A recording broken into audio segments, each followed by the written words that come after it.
Lona-ke inoveli yethu esiyibhalelwe uSandile Thwala kanye noMinenhle Mtshali phansi kwesihloko esithi Impi Yezigodi, isahluko sesishiyagalolunye season 1.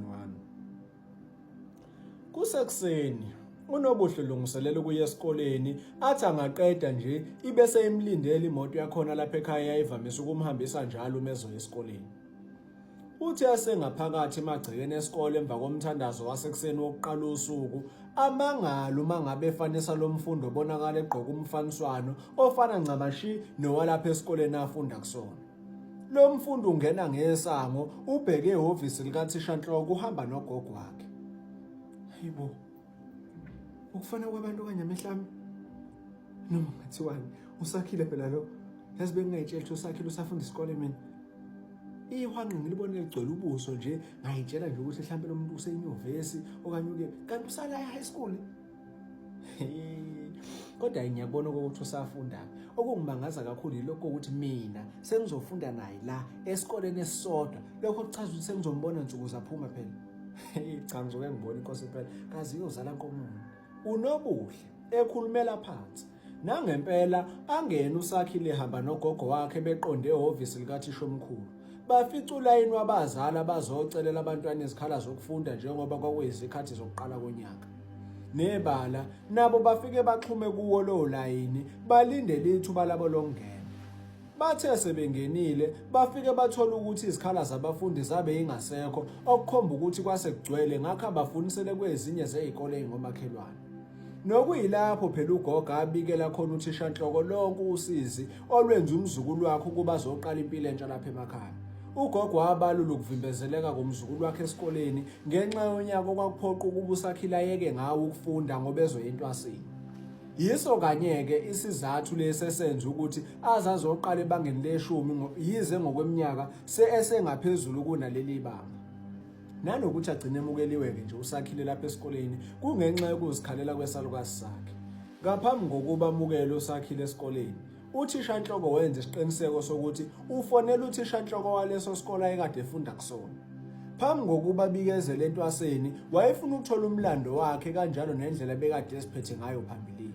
Nebala zabaningi izincomo ngokuziphatha kahle kwaSakhile, nanokuzimisela kwakhe-ke nje ezifundweni zakhe. Okuyikho kwenza kwabalula nokuthi inhliziyo kathisha omkhulu lena ithambe kanjalo nokumpintshisa njengoba abanye ababefundi babengasamukelwa nje.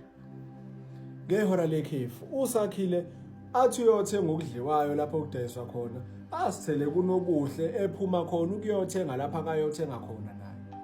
Awu, jabula nhliziyo yami, nabo ubuhle bekhethela ukuqhakazisa imini yami iphenduka iba yikhethelo. Ngavele ngakhumbula usuku lokuqala nje ngifika la ey'ntabeni zaseMbongolwane, ngadibana nembali owena. Nakho namhlanje osukwini lami lokuqala nje lapha esikoleni sengidibana nawe kaNgunizi. Uyaphila kodwa mntakwethu?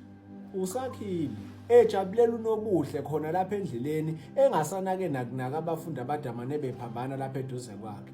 Babodwa banyukayo njengoba sebethengile, babodwa futhi abehlayo njengoSakhile nabo beyothenga. Oh, really? You are assuming I've been the highlight of anyone's day. Don't get too full of yourself. Anyway, uyaphila kodwa mfowethu. Kube uNobuhle ngoncumo olukhombisa ngokusobala ukuthi uyakujabulela ukuzwa lamazwi aqhamuka kuSakhile. Ngiyaphila kaNgonizi, kanti cha, I'm not assuming you are exactly the highlight of my day, and not just the highlight, but the best part of my day. Kuqhuba uSakhile. Okay. Ngiyakuzwa mashobana, kodwa-ke cha, ake ngibuze la wagcina uhambe kahle kodwa emva kwaleya ndaba phela yagcina-ke yenzekile emva kokuba sigcina ukubonana nakuyilapho esasiqala nje khona ukubonana. Kubuza uNobuhle sebemeceleni duze nendlela. Hayi, cha, ngahamba kahle bakithi ukuthi njengoba ngikhathazeke ngawe mina ukuthi angikufakanga kodwa enkingeni. Hayi, kuhle makuthi uhamba kahle. Khululeka ngami nangabane wethu banjeyana vele ngakho ngasikhathaza ayikho inkinga engangena kuyona. Kusaqhuba yena uNobuhle. Ngoneze, yazi kunencwadi engayibhala ngawe ngabe sengiyiphathisa omunye wodadewenu ukuba ngidlulisele yona kuwena. Bengifisa ukwazi ukuthi ngabe wagcina uyitholile na. Kubuza uSakhile ngokulangazelela impendulo.